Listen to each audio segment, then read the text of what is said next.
Bismillahirrahmanirrahim. Assalamualaikum warahmatullahi wabarakatuh.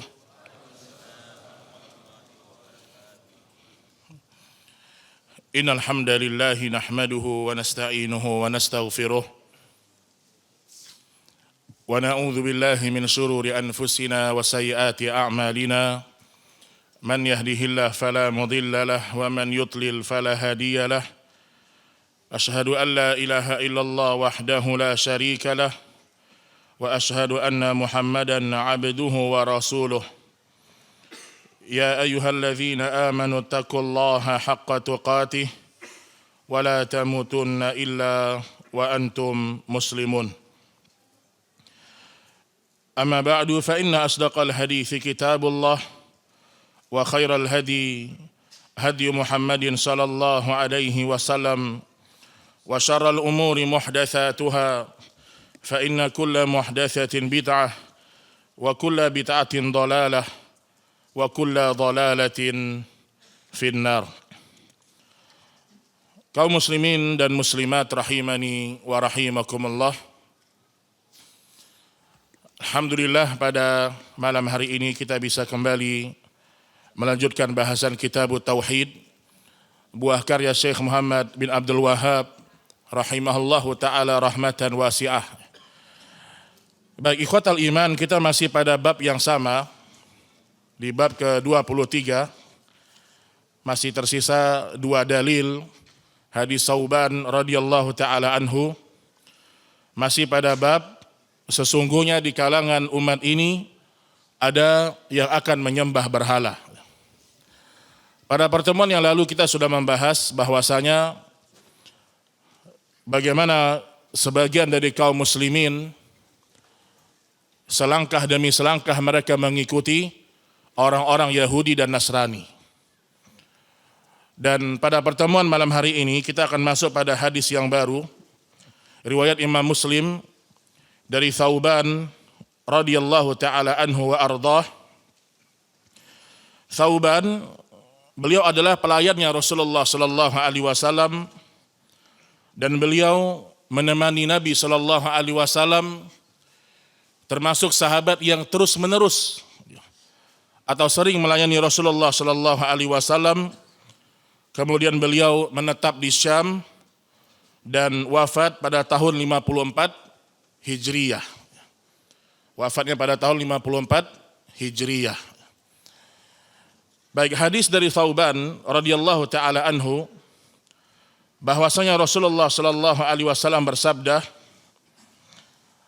Hadis ini panjang tapi saya akan bacakan satu kalimat, kemudian kita ambil faedah pada setiap sabda Rasulullah sallallahu alaihi wasallam.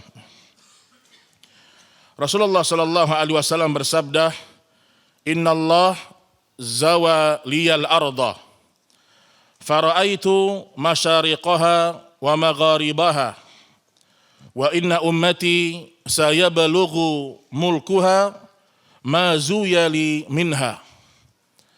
Kata Rasulullah sallallahu alaihi wasallam, sesungguhnya Allah Subhanahu wa taala telah membentangkan bumi kepadaku.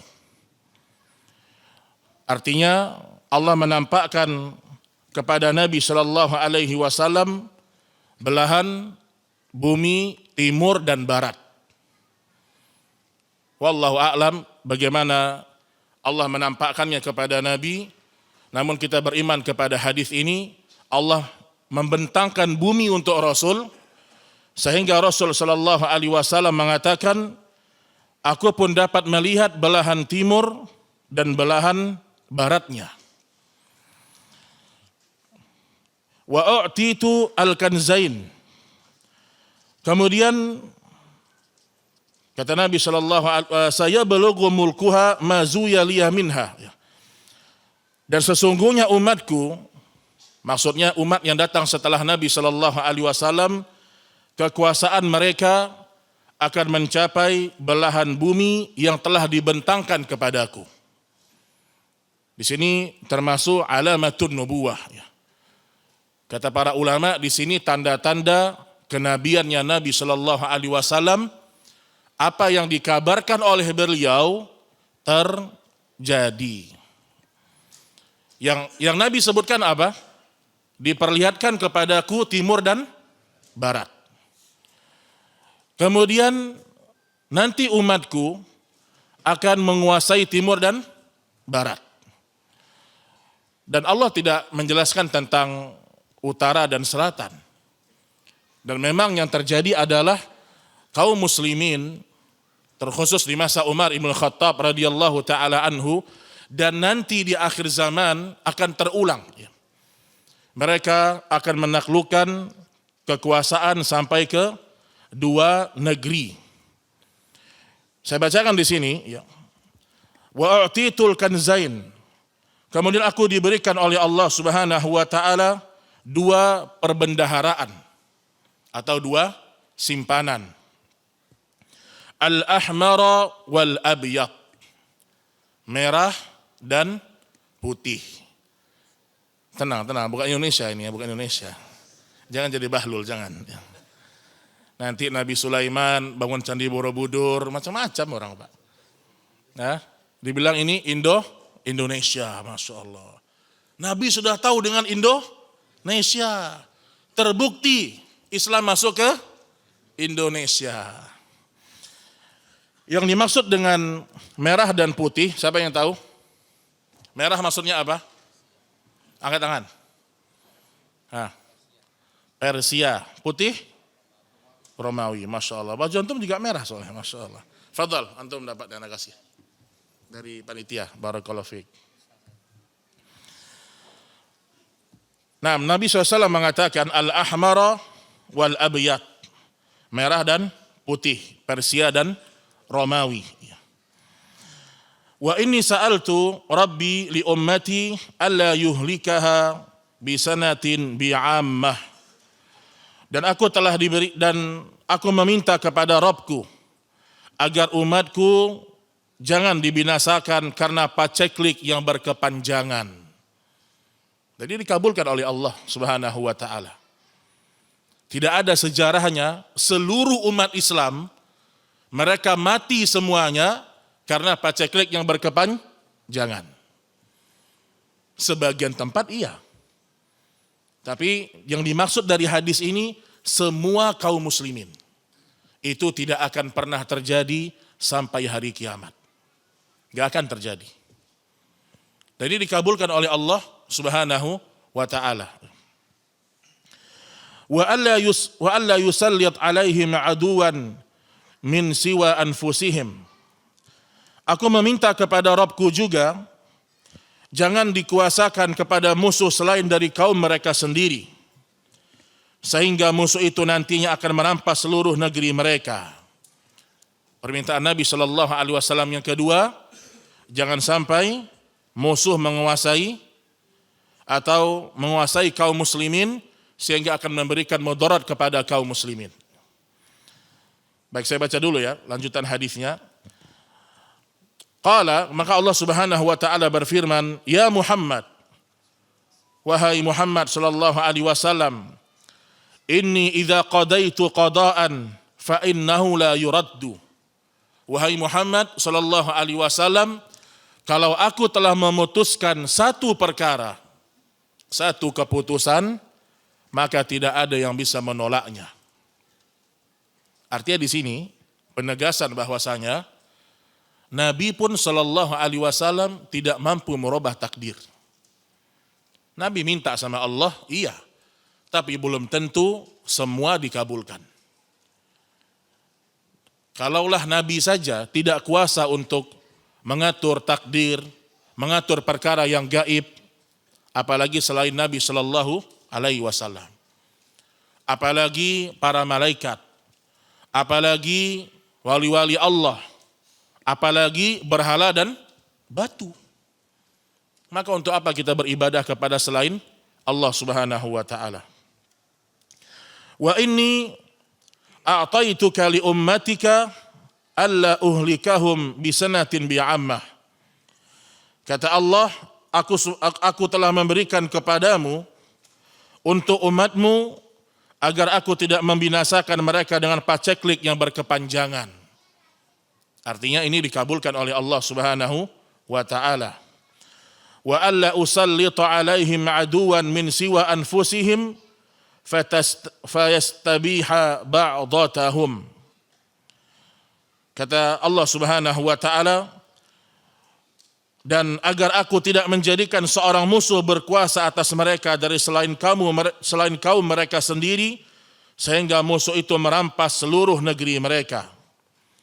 Sekalipun manusia yang ada di seluruh belahan bumi berkumpul menghadapi mereka. Nah di sini Syekh Utsaimin rahimahullah beliau menjelaskan, sebenarnya belum pernah ada sejarah orang-orang kafir menang murni karena kekuatan. Enggak ada, Pak. Jadi kalau antum baca sejarah, kekalahan kaum muslimin dalam perang itu bukan karena kuatnya orang kafir. Tidak. Tetapi karena apa?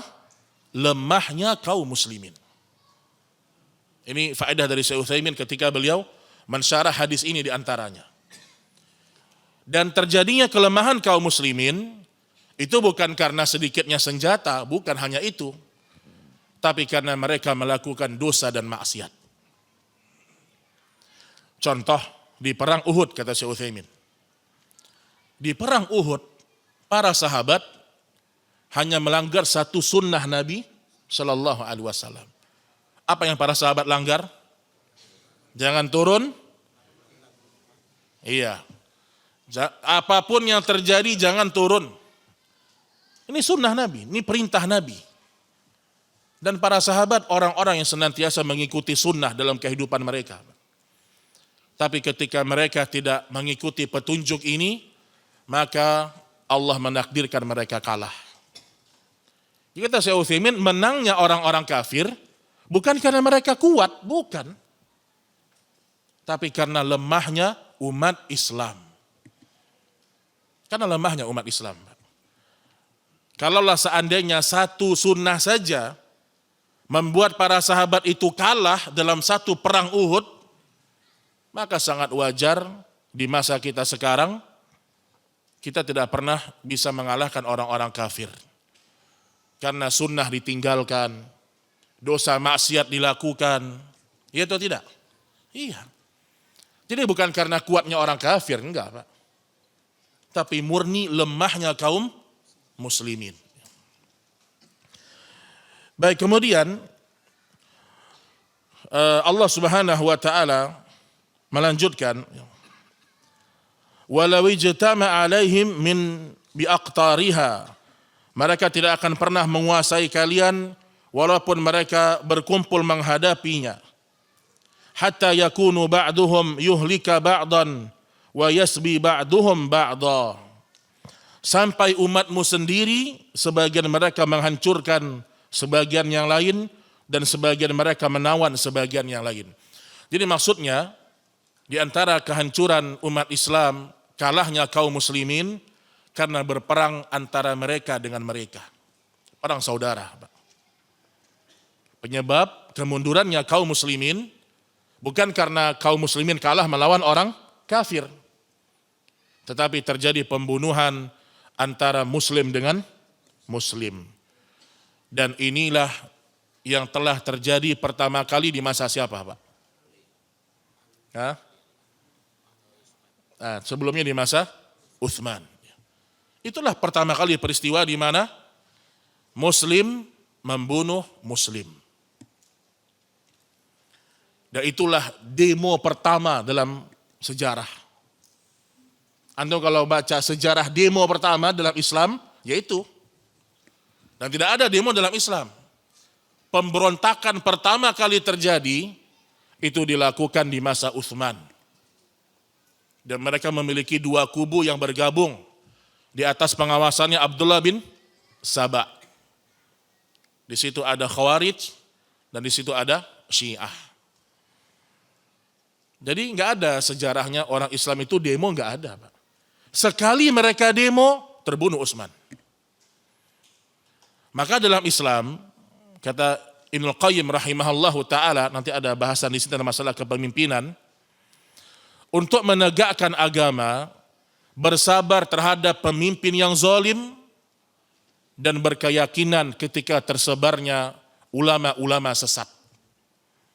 Kata Ibnu Qayyim, kalau ingin menjaga agama di akhir zaman, bersabar di atas pemimpin yang zalim dan teguh di atas kebenaran di saat banyaknya ulama-ulama yang menyesatkan kaum muslimin. Baik, ikhwatal iman rahimani wa rahimakumullah. Kita baca dulu hadisnya semuanya. Dan Al-Barqani disebutkan di sini, Al-Barqani adalah Abu Bakar Ahmad bin Muhammad Asy-Syafi'i, dan beliau wafat pada tahun 425 Hijriyah. Meriwayatkan dalam sahihnya, dan beliau menambahkan, jadi tambahan riwayat dalam riwayat ini ya. Wa innama akhafu ala ummati al-a'immatal mudillin. Dan sesungguhnya yang aku khawatirkan terhadap umatku adalah para pemimpin yang menyesatkan. Pemimpin yang menyesatkan. Kalau disebutkan al-a'immah, itu jenisnya ada dua. Pertama, ulil amri. Yang kedua adalah para ulama. Umara dan ulama. Kepada umara yang mereka melakukan kezaliman, kita disuruh untuk bersabar. Dan kepada ulama-ulama yang menyesatkan umat, kita disuruh berpegang teguh kepada keyakinan sunnah. Antum bayangkan ya, di akhir zaman muncullah pemimpin-pemimpin yang menyesatkan. Baik pemimpin yang mengatur dunia atau pemimpin dalam urusan akhirat. Dua-duanya menyesatkan umat. Wa idza waqa'a 'alaihimus sayfu lam yurfa' ila yaumil qiyamah. Apabila pertumpahan darah telah menimpa umatku, maka tidak akan berakhir sampai hari kiamat. Kalau sudah terjadi pertumpahan darah, kalau tadi di masanya Utsman, itu akan terus terjadi sampai hari kiamat. Sampai hari kiamat. Wala taqumu sa'atu hatta yalhaqu hayyun min ummati bil musyrikin. Kiamat tidaklah akan terjadi sebelum ada suatu kaum dari umatku mengikuti orang-orang musyrik. Nah, di sini syahidnya nanti bahasannya. Tidaklah terjadi hari kiamat sampai umatku mengikuti orang-orang musyrikin. Wa hatta ta'buda fi'amun min ummatil awthan. Dan beberapa kelompok dari umatku kembali mereka menyembah berhala. Jadi bahasannya di sini, poinnya di sini ya. Syahid dalilnya di sini. Berarti menunjukkan bahwasanya ada dari umat Nabi Muhammad sallallahu alaihi wasallam nanti yang mereka akan murtad dari agama ini. Wa innahu sayakunu fi ummati kadzabuna thalathun. Dan sesungguhnya akan ada di antara umatku 30 pendusta yang semuanya mengaku sebagai nabi. 30 pendusta mengaku sebagai nabi, jumlah 30 bukan pembatasan. Bisa lebih dan tentu sudah berlebih orang yang mengaku sebagai nabi sallallahu alaihi wasallam. Di masa Nabi ada Musailamah al-Kadzdzab. Terus ada lagi Mukhtar bin Abi Ubaid Ats-Tsaqafi juga mengaku sebagai nabi. Kemudian dilanjutkan, kulluhum yaz'umu annahu nabiyyun. Semua 30 pendusta itu mereka mengaku sebagai nabi. Wa ana khatamun nabiyyin. Dan sesungguhnya aku adalah penutup para nabi. La nabiyya ba'di. Dan tidak ada nabi setelahku. Wala tazalu ta'ifatun min ummati 'alal haqq mansurah. Lihat jemaah, di sini kabar gembiranya Pak. Banyak yang murtad, kemudian kemunduran kaum muslimin, kemudian terjadi pertumpahan darah di mana-mana. Ada yang kembali menyembah berhala, tapi di tengah-tengah kerusakan itu, Nabi mengabarkan, la tazalu ta'ifatun min ummati. Tapi senantiasa ada sekelompok orang dari umat ini. Dari umatku, alal haqqi, mereka berada di atas al-haq, mansurah, dan mereka pasti ditolong Allah, pasti itu. La yadurruhum man khadzalahum, tidak akan membahayakan orang-orang yang menghinakan mereka. Artinya konsekuensi, ketika seorang berjalan di atas kebenaran, sudah pasti banyak yang tidak suka. Sudah pasti, Pak. Mau dia mendakwakan tauhid, mau dia mendakwakan agama, intinya akan ada orang-orang yang tidak suka. Dan terus itu. Antum kira banyak yang suka sama antum? Enggak, termasuk ana. Jangan antum kira banyak yang suka sama antum. Ini sudah sunnatullah ini. Lebih banyak orang-orang kafir daripada muslim, Pak. 8,2 miliar penduduk manusia di muka bumi sekarang.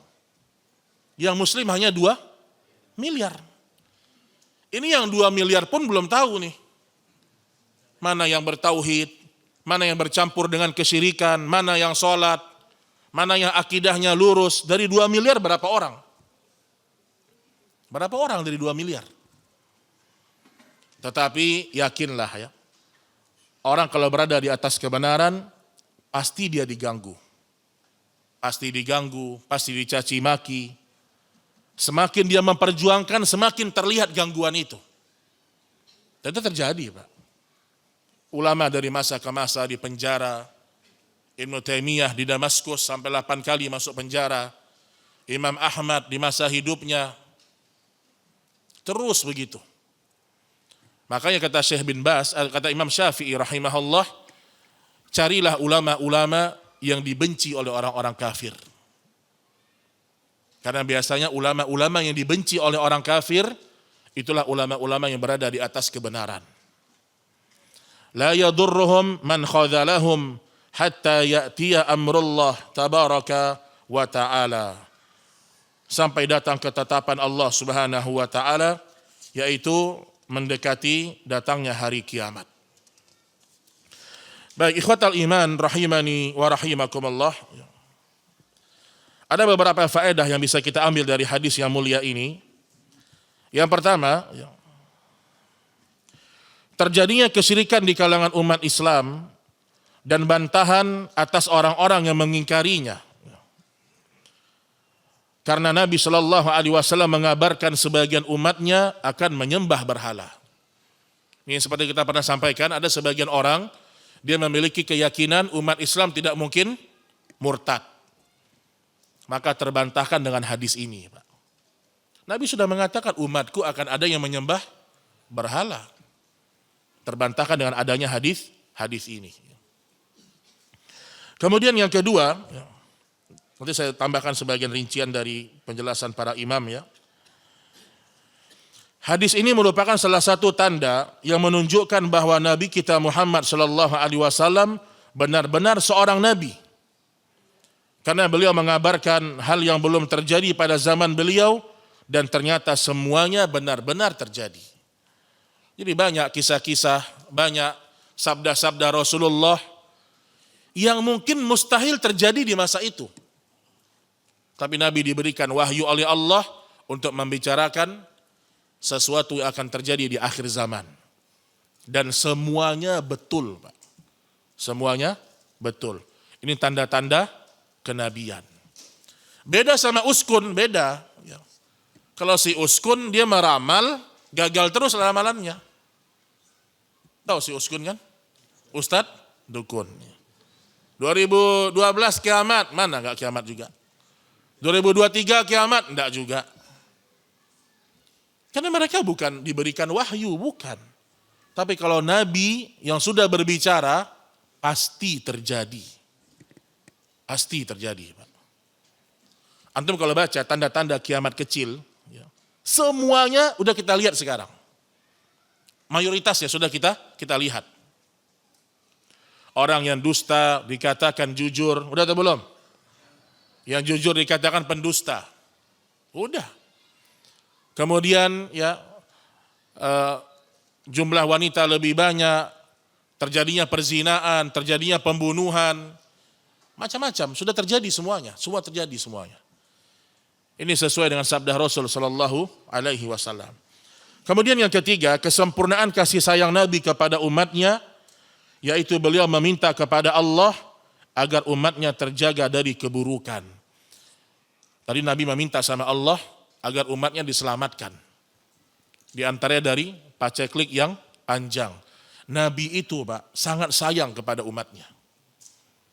Laqad ja'akum rasulun min anfusikum azizun alaih ma anittum harisun alaikum bil mu'minina raufur rahim.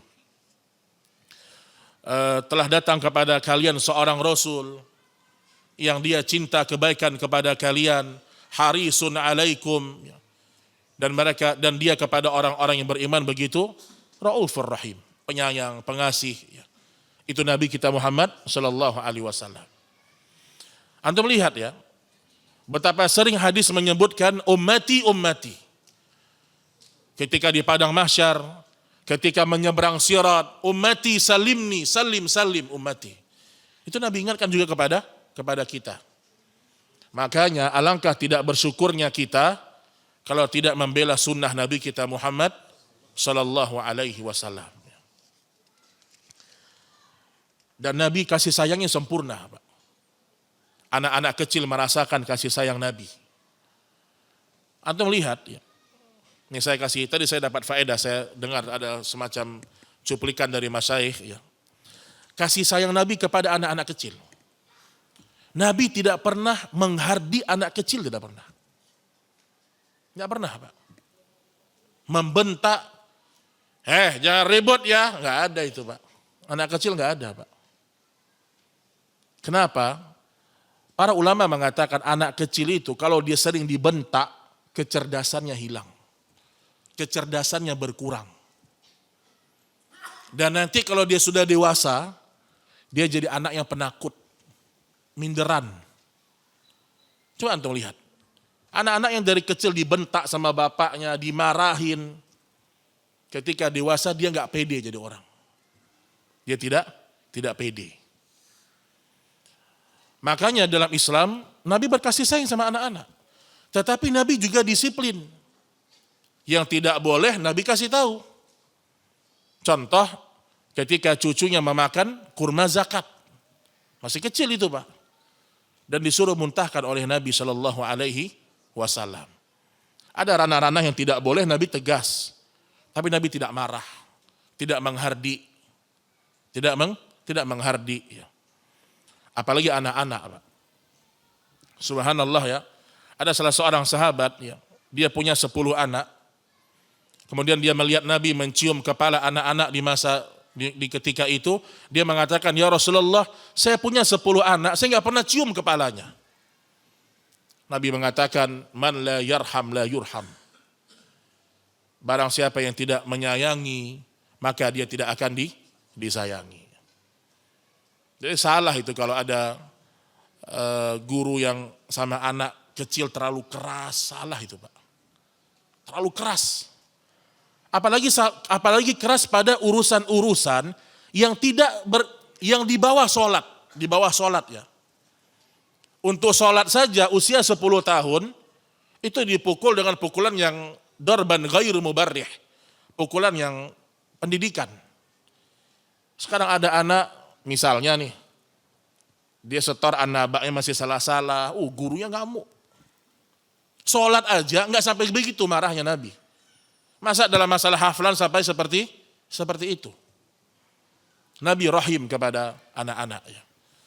Apalagi kepada kerabat-kerabat terdekatnya, Nabi berkasih sayang. Ketika Nabi pernah di khutbah Jumat, Hasan dan Husain datang guling-guling di depan mimbar. Apakah Nabi marah? Enggak. Nabi hanya mengatakan sesungguhnya anak-anak dan harta itu adalah fitnah bagi kalian.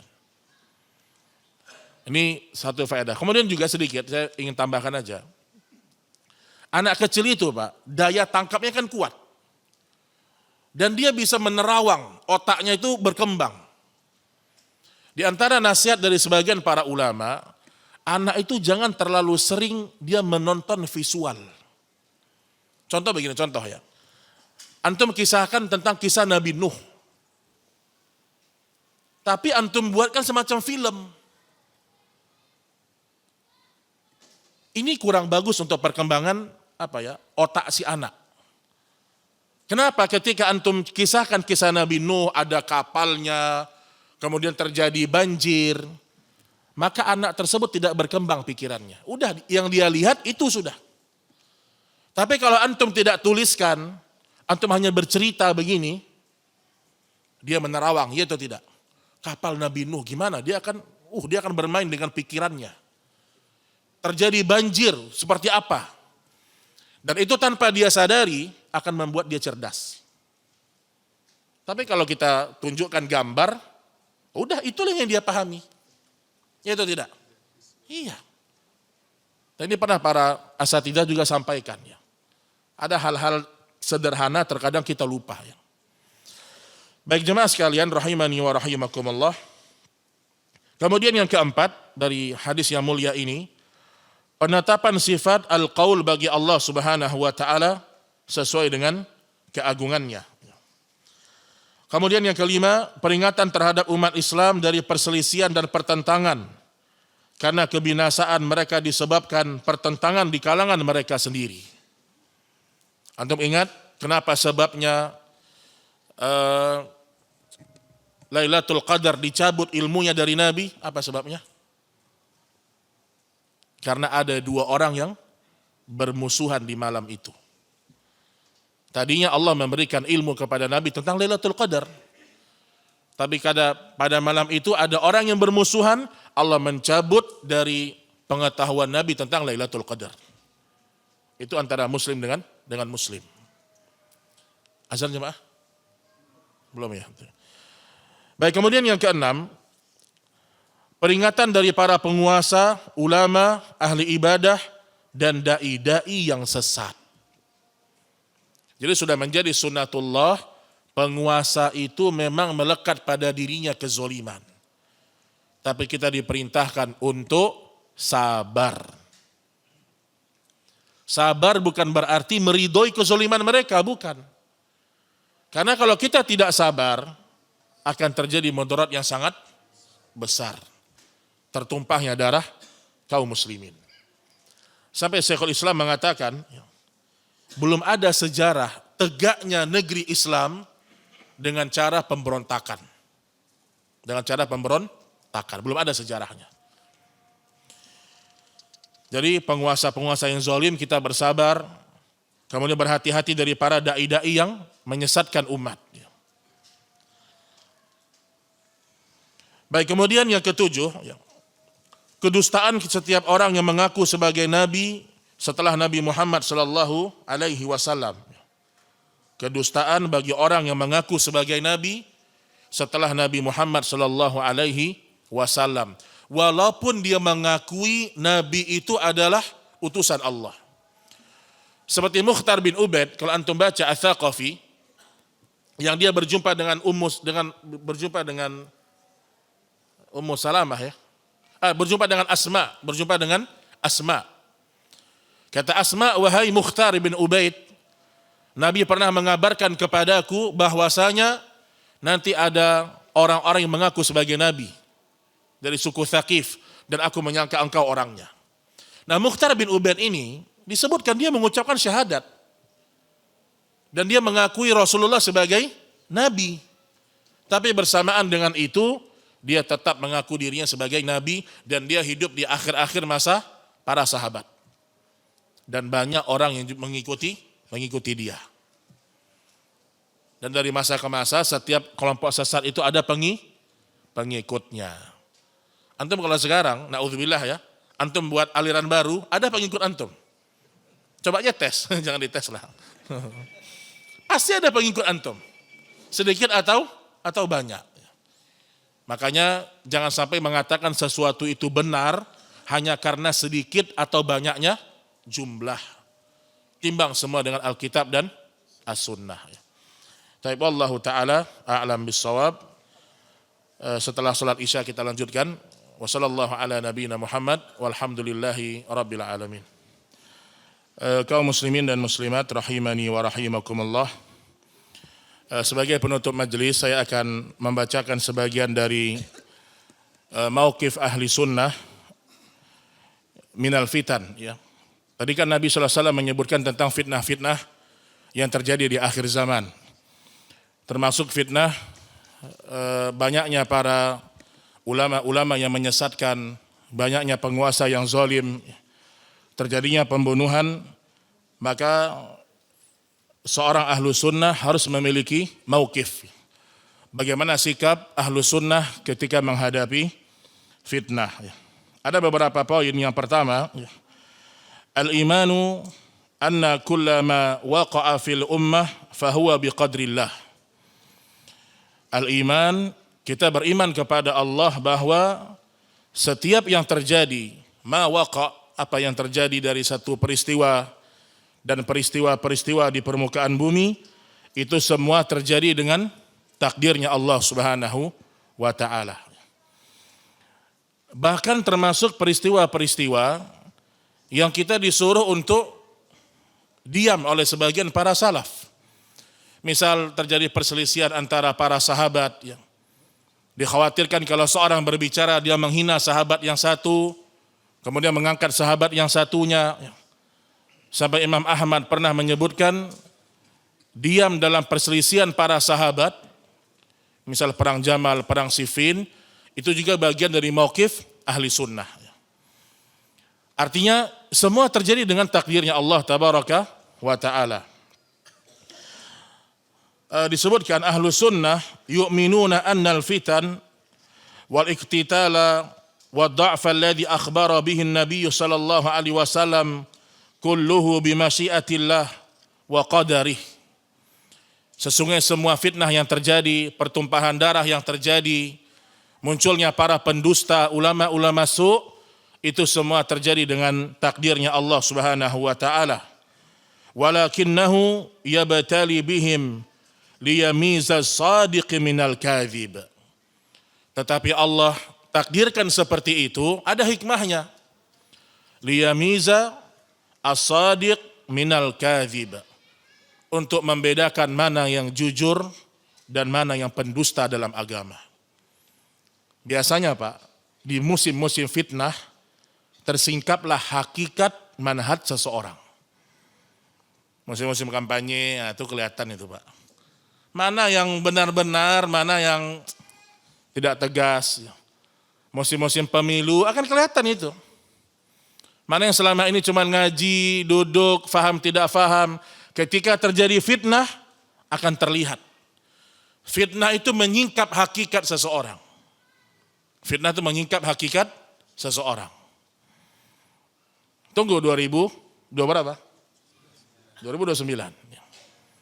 Sekarang kalau ditanya apa hukum, oh Masya Allah. Nanti 2029 fitnah terjadi, akan terlihatlah bagaimana seorang bersikap. Apakah dia berpegang kepada sunnah atau dia ikut-ikutan dalam perkara-perkara yang bahkan dilarang oleh Nabi Shallallahu Alaihi Wasallam. Qala Ibnu Taimiyah rahimahullahu taala berkaitan dengan masalah ini, wa ma yaqa' minal fitan wadh-dhulmi fahuwa biqadarillah, walakinnal mu'mina ma'murun bisabri wal islahi wattiba'i sunnah. Fitnah terjadi dengan takdirnya Allah. Tapi seorang mukmin diperintahkan untuk sabar, melakukan perbaikan, dan mengikuti sunnah. 3 ini Pak. Kalau ingin selamat di masa-masa fitnah, pertama sabar.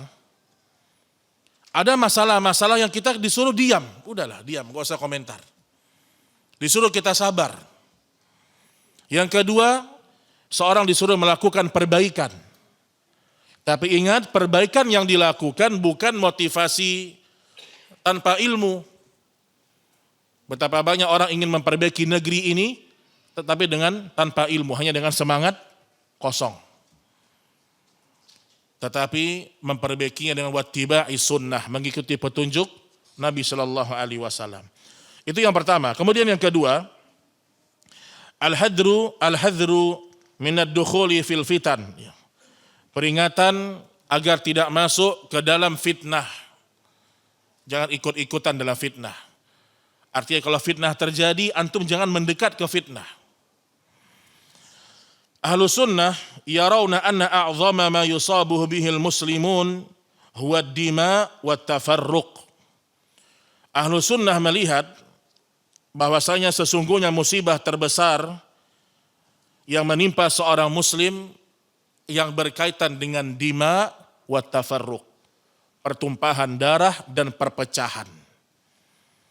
Disitulah bedanya Ahlus sunnah dengan khawarij itu, Pak. Kalau kita ini sangat menghormati darah saudara kita, nggak berani kita tumpahkan sembarangan. Adapun khawarij, Hizbut Tahrir, atau yang semisal dengan pemahaman mereka Ikhwanul Muslimin, itu mereka cuma di Indonesia mungkin nggak terlalu kelihatan. Kalau kita lihat ke pokok pemikirannya seperti itu. Pokok pemikiran Ikhwanul Muslimin seperti itu. Khawarij dan seterusnya lah. Tapi Ahlus sunnah, subhanallah, mereka sangat menghormati, menghargai, menjaga darah saudara mereka. Itu juga yang membuat Ali bin Abi Thalib kenapa menunda setelah 3 bulan beliau memimpin. Datanglah nasihat-nasihat dari sebagian para sahabat termasuk Aisyah radhiyallahu taala anha agar segera menyelesaikan pembunuhannya Utsman. Yang membunuh Utsman 1 orang, tapi yang berada di belakangnya ada ribuan manusia. Maka Ali pun berpikir, gimana saya mengkisos ribuan orang, gimana? Nah, di sini dalil bahwasanya tidak gampang seorang menumpahkan darah saudaranya. Dan ingat, bid'ah itu jemaah bisa membuat nyawa seseorang hilang. Antum kalau disebutkan kata bid'ah itu bukan hanya masalah sholat. Termasuk bid'ah dalam jihad apa? Membunuh diri. Itu bid'ah dalam jihad. Lihat bagaimana sebagian orang membom dirinya sendiri dan dia menyangka setelah itu berjumpa dengan 500 bidadari. Masya Allah. Ini bid'ah dalam jihad, Pak. Sehingga menghancurkan jiwa. Makanya Ahlus sunnah sangat menghargai darahnya kaum muslimin dan mereka membenci perselisihan. Antum nanti buka ya, di antara tafsir Abdullah bin Abbas ketika membaca firman Allah yauma tabayyaddu wujuhun wa taswaddu wujuh. Akan ada hari di mana wajah itu ada yang putih bersih dan ada yang hitam kelam. Apa kata Abdullah bin Abbas? Wajah yang putih bersih Ahlus sunnah dan wajah yang hitam kelam Ahlul bid'ah dan orang-orang yang berpecah belah bersama mereka. Lihat di sini Abdullah bin Abbas meletakkan bid'ah dan perpecahan itu satu kalimat. Artinya seorang itu pecah, tercerai-berai karena bid'ah. Bukan karena mengikuti sunnah. Tapi dibuat sama setan seakan-akan yang menghidupkan sunnah itu adalah orang-orang yang memecah belah. Padahal pecahnya umat Islam karena mereka tidak kembali kepada sunnah Nabi mereka sallallahu alaihi wasallam. Baik, kemudian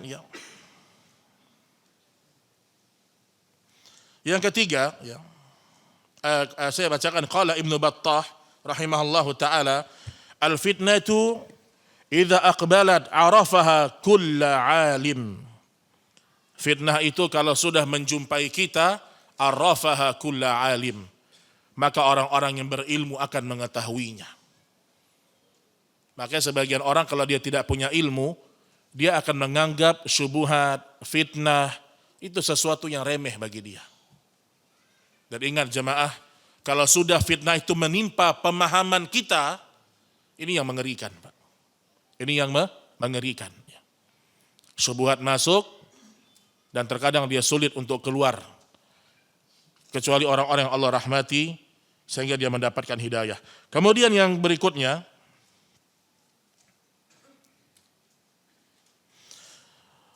mauqif ahli sunnah, wujubul bu'du anil a'immatil mudillina wa ahlil bid'ah.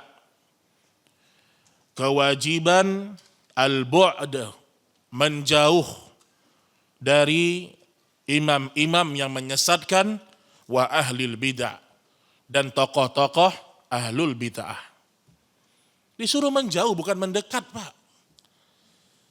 Saya sering mengatakan, dibedakan tokoh dengan pengikut awam. Kalau orang awam kita dakwahkan. Tapi kalau tokohnya ini harus kita menjauh. Kita menampakkan ketidaksukaan, betul. Menampakkan kita kita ingkar kepada mereka. Ini yang berjalan di atas jalannya para salaf, Pak. Gak kayak sekarang,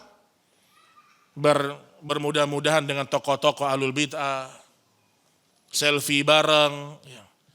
Kenapa ikhwan? Kalau sudah ustadz ahlu sunnah, yang suka foto-foto dengan tokoh bid'ah, yang terfitnah nanti murid-muridnya. Yang terfitnah murid-muridnya. Seakan-akan ini tokoh layak untuk diambil ilmunya. Dulu Muhammad bin Sirin datang tokoh ahlul bid'ah di hadapannya, dia tutup telinga. Tak mau dia dengar. Fudail bin Iyad dia mengatakan, aku berharap antara aku dengan pelaku bid'ah ada benteng dari besi yang sangat kokoh. Gak mau ketemu. Ini tidak ada kaitan dengan sombong, merasa paling, itu gak ada kaitannya. Ini metode beragama seperti itu. Ini metode dalam beragama. Makanya orang kalau banyak bermuamalah dengan tokoh ahlul bid'ah, ini mulutnya gak berani ngomong kebenaran lagi, Pak. Gak berani ngomong kebenaran. Karena sahabat-sahabatnya banyak yang pelaku bid'ah. Itu yang terjadi di masa kita sekarang, fitnah di mana-mana. Ya. Baik, disebutkan oleh Imam Al-Auza'i rahimahullahu ta'ala, isbir nafsaka ala sunnah, waqif haitsu waqafa al-qaum, wa qul bima qalu, wa kuf amma kufu anhu. Kata Sufyan, kata Imam Al-Auza'i rahimahullah, bersabarlah dirimu di atas sunnah, sabar. Sabarkan diri di atas sunnah. Mungkin banyak cobaan, banyak ujian, banyak tantangan, sabar. Dan orang-orang kalau selalu bersabar, pasti bersamanya ada pertolongan. Antum melihat sejarah para nabi, mereka sampai pada titik yang benar-benar sudah nggak ada lagi selain Allah pertolongan. Allah pasti bantu mereka. Antum melihat Ibrahim alaihi salam, sebagian mufassirun mengatakan Ibrahim ketika dilempar ke dalam api, dia sudah sampai pada puncak tawakal yang paling tinggi sudah. Nah ketika itu pertolongan datang biasanya, Pak. Tiba-tiba api menjadi dingin. Ana udah sabar, tetapi kok belum sabar antum? Antum belum di puncak.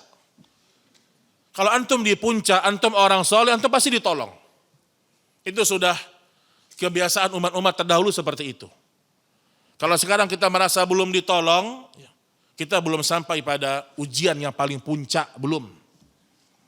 Dan ingat dalam hidup ini, selama ujian itu sudah datang menimpa kita, kita pasti bisa menghadapi ujian itu. Karena ujian hidup tidak ada yang di luar kemampuan, tidak ada. La yukallifullahu nafsan illa wus'aha. Jadi enggak ada gunanya mengeluh. Kalau saya diuji, enggak ada. Kalau antum sudah kena musibah itu, udah kena cobaan itu, antum pasti bisa melewati. Karena udah enggak kuat, antum bisa melewati. Karena kalau tidak mampu antum melewatinya, Allah tidak akan turunkan ujian itu sama antum. Lihat lagi Musa alaihi salam. Udah ada di penghujung, di puncak. Allah izinkan Musa dengan mukjizatnya membelah laut. Di puncak, Pak, semua.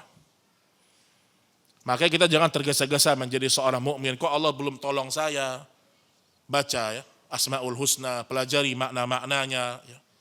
Si Abdul Razak Al-Badr sudah tulis itu, sangat indah fikih Asmaul Husna itu dipelajari. Ya. Dan Asmaul Husna itu, nama Allah dan sifat Allah itu pokoknya 3.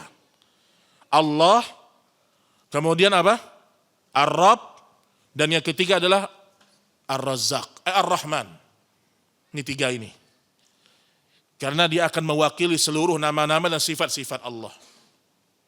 Contoh Ar-Rabb jemaah, Ar-Rabb aja. Antum baca saja tentang asma dan sifat Allah Ar-Rabb. Ar-Rabb itu maknanya apa? Ada 3 paling tidak. Al-Khaliq, pencipta. Kemudian Al-Mudabbir, yang mengatur. Yang ketiga Ar-Razik, yang memberi rezeki. Jadi sempurna Pak. Allah ketika menciptakan, Allah atur makhluk itu. Kalau Allah yang mengatur kita, insya Allah pengaturannya Allah yang paling terbaik. Allah berikan rezeki kepada kita. Jadi nggak benar ada orang ngomong gini nih, Ustadz kayaknya Allah nggak peduli dengan hidup saya. Ini putus asa dari rahmat Allah. Jangankan ente hidup ayam aja diurus sama Allah. Ayam, jangankan ayam, cacing Allah urus rezekinya. Jadi kita nggak boleh mengatakan Allah nggak ngurus saya, Allah tidak peduli sama saya. Ini putus asa dari rahmat Allah Subhanahu wa taala. Itu 3 itu pokoknya itu. Al-Khaliq, Al-Mudabbir, Ar-Razik. Itu antum pelajari, baca lagi tentang fikih Asmaul Husna, karena disitulah kita akan semakin dalam mengenal Allah Subhanahu wa taala. Baik, disebutkan ya oleh Ibnu Sirin rahimahullahu taala, ini ucapan yang masyhur ya. Inna hadzal ilma din fanzuru amman ta'khuduna dinakum. Sesungguhnya ilmu itu adalah agama. Maka lihatlah dari siapa kalian mengambil agama kalian. Jadi jangan nuntut ilmu sembarangan, baca buku sembarangan. Agama bukan dengan logika, bukan dengan perasaan, bukan. Bukan sekedar nangis, tersentuh nangis, bukan. Agama itu tegak di atas wahyu. Tegak di atas wahyu. Ada sebagian orang yang ngaku-ngaku mungkin sebagai mantan, saya dulu mantan sunnah, mantan salafi. Tapi saya enggak mendapatkan ketenangan di dakwah salaf. Jadi saya itu, kata dia, waktu saya masih salafi, Masya Allah, hati saya keras. Masya Allah. Lihat orang pandangannya sinis, mana ada begitu Pak? Emang antum begitu? Enggak kan? Kita enggak begitu kok. Merasa yang terbaik, enggak.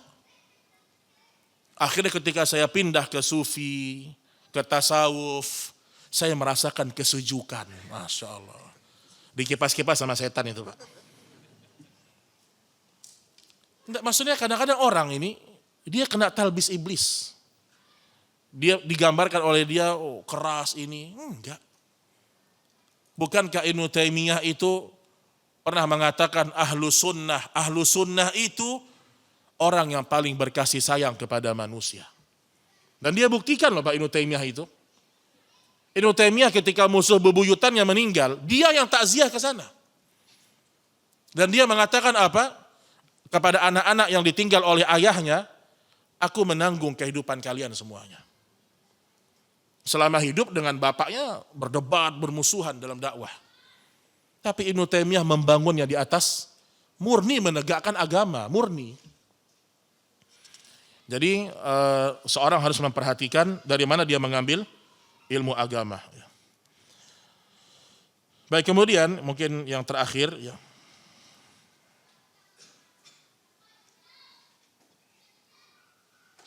Saya ambil satu poin lagi ya. Tapi yang terakhir ada al-amalu fi nasrillah wa istimraril al-haq. Istimrar alal haq ya. Al-amalu fi nasrillah. Hendaklah seorang itu berangan-angan, selalu optimis akan ditolong oleh Allah. Harus ada perasaan, insya Allah Allah tolong saya. Insya Allah Allah bantu saya. Insya Allah Allah jaga saya. Ada perasaan itu. Berhusnuzan sama Allah. Tapi dengan syarat istimrar alal haq. Terus menerus di atas kebenaran. Disebutkan wala tazalu ta'ifatun min ummati 'alal haqq mansurah fal haqqu lam yazul wal batil zail wallahu nasir dinih walau karihal kafirun. Kebenaran itu akan selalu tegak, kebatilan akan hilang dan Allah Subhanahu wa taala akan menolong agama ini walaupun orang-orang kafir membencinya. Taib wallahu taala a'lam bissawab. Ini mungkin beberapa mauqif ahli sunnah secara singkat yang bisa kita paparkan pada kesempatan kali ini. Mudah-mudahan Allah Subhanahu wa taala memberikan kepada kita ilmu yang bermanfaat. Insyaallah ke depan kita akan masuk pada bab yang baru, yaitu berkaitan dengan masalah sihir ya, masalah sihir dan bab-bab yang berikutnya. Wallahu a'lam. Sebelum kita akhiri, kalau ada pertanyaan dipersilahkan Bapak Ibu sekalian.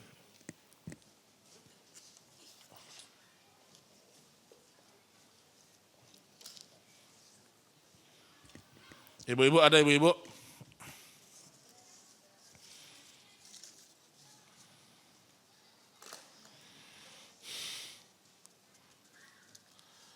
Assalamualaikum Ustaz. Ini dibaca nggak nih bagusnya nih? Dibaca aja ya. Kenapa sekolah-sekolah sunnah banyak memakai kurikulum Cambridge? Apa Cambridge itu? Cambridge, waduh. Fasih antum ya? Tanyalah sama Ustadz yang di situ. Tanya sama yang punya sekolah. Jangan tanya sama saya, bukan saya yang punya sekolahnya. Ustadz, kenapa pakai kurikulum Cambridge, Ustadz? Kenapa? Tanya.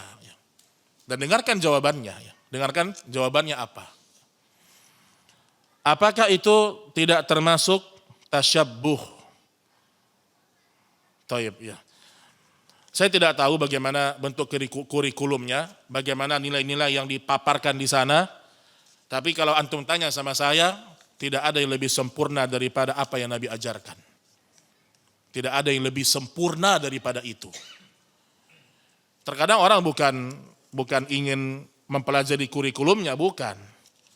Karena pasarnya meluas, ya harus adalah dua cabang gitu kan.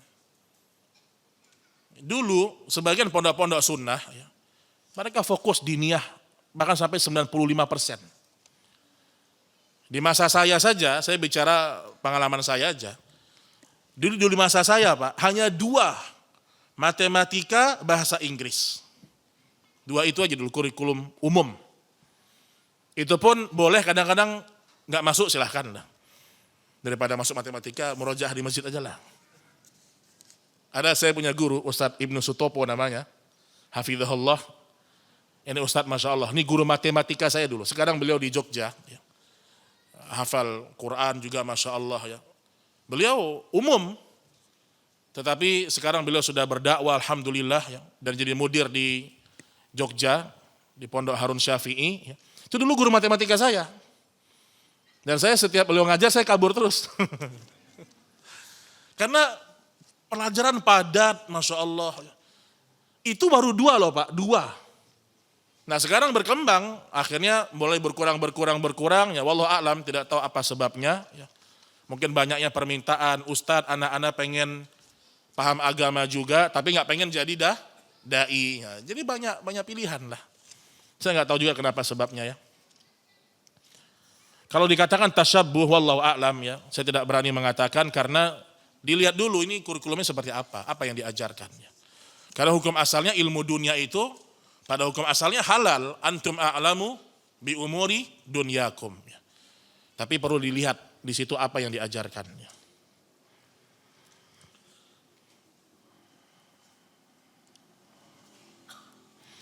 Ustadz, sikap apa yang harus dilakukan jika pengurus RT meminta sumbangan untuk maulid?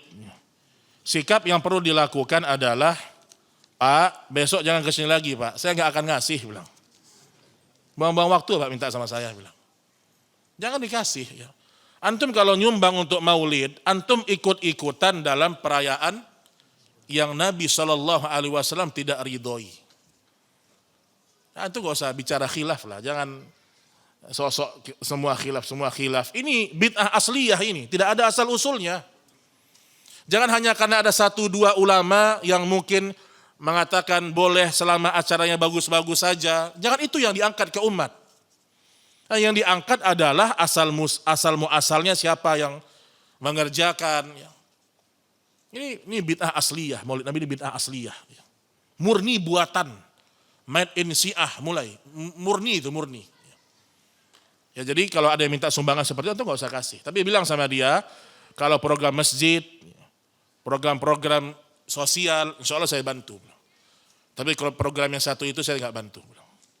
Tegas Pak, tegas ya.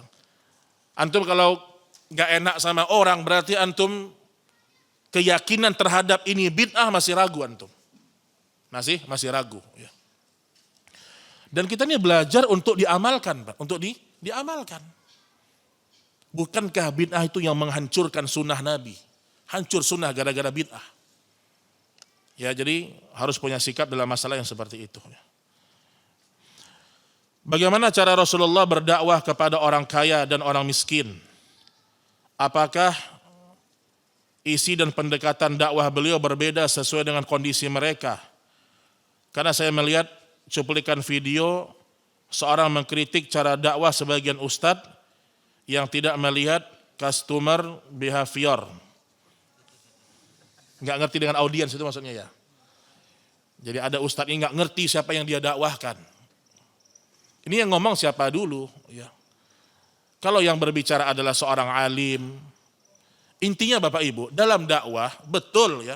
Kita harus tahu siapa yang kita dakwahkan. Kita harus tahu siapa yang kita dakwahkan. Tapi hukum asalnya dakwah itu sudah tertata sama Nabi. Dimulai dari tauhid, dimulai dari sholat. Contoh aja. Ketika Nabi mengutus Mu'adz bin Jabal ke Yaman, emangnya orang Yaman itu ada miskin? Apakah miskin semua? Mu'adz akan berjumpa dengan si kaya dan si miskin. Apa Nabi bedakan cara berdakwahnya Mu'adz? Nanti kalau sama orang kaya, fokus masalah infak dulu, infak. Ya. Nanti kalau sama Yahudi yang miskinnya, suruh masuk Islam, suruh tauhid. Emang begitu Pak? Enggak. Tapi kalau mungkin yang dimaksud adalah materinya menyesuaikan, mungkin yang hadir adalah para pengusaha. Kalau maksudnya adalah disesuaikan materinya, tetap ada nilai-nilai tauhid di situ. Ini harus sebenarnya ya, harus disesuaikan. Ya. Jadi kan kita berbicara bihasbi uqulihim, sesuai dengan akal-akalnya manusia. Yang hadir misalnya para guru, tentu materinya sesuai dengan apa yang cocok untuk para guru. Yang hadir misalnya kaum du'afa, tentu kita akan memberikan perhatian khusus pada materi-materi tertentu. Begitulah Nabi dalam berdakwah. Maka untuk melihat, banyak pertanyaan yang datang kepada Nabi sama, tapi jawabannya berbeda. Berbeda. Banyak riwayat jawabannya berbeda-beda. Tapi intinya, hukum asalnya dakwah Nabi itu fokusnya kepada tauhid.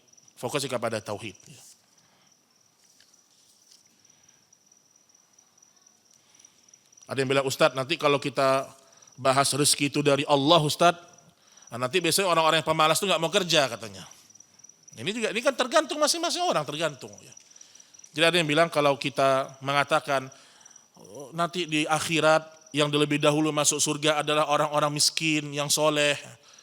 Nanti di situ ada para pengangguran yang malas kerja, dia makin malas jadi cari kerja. Itu kan masing-masing orang itu Pak. Jadi masing-masing orang tentu harus melihat ya pemahaman yang disampaikan oleh ustadz itu. Ya.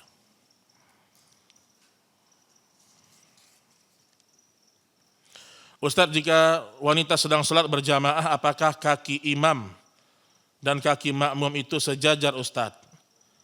Atau agak maju kaki imamnya sedikit? Syukran Ustadz. Wanita dengan, sedangkan berapa orang ini jamaahnya? Kalau dengan suaminya gimana posisinya? Wanita di belakang. Kalau wanita dengan wanita? Sejajar. Jadi tidak ada jarak maju sedikit, nggak ada. Sejajar. Itu yang dilakukan oleh para sahabiat di masa Nabi SAW. Terakhir ini masih ada jemaah. Ini sudah.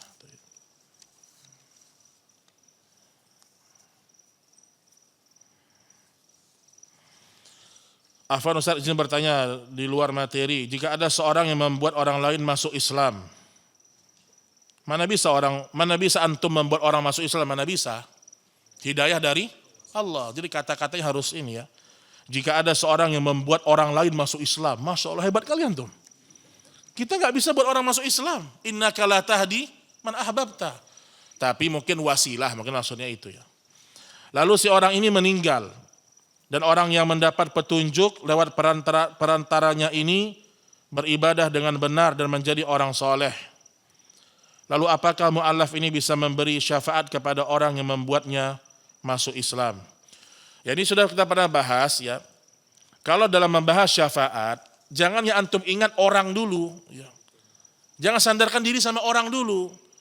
Karena syafaat itu hukum asalnya milik Allah. Ya. Milik Allah. Ya.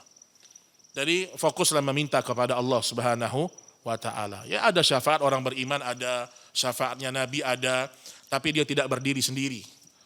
Dia semua berada di bawah kuasanya dan izin dan ridhonya Allah Subhanahu wa ta'ala. Baik jemaah, ini yang bisa kita sampaikan pada pertemuan kali ini. Wa sallallahu ala nabiyina Muhammad, subhanakallahumma wa bihamdik, asyhadu an la ilaha illa anta astaghfiruka wa atubu ilaik. Assalamualaikum warahmatullahi wabarakatuh.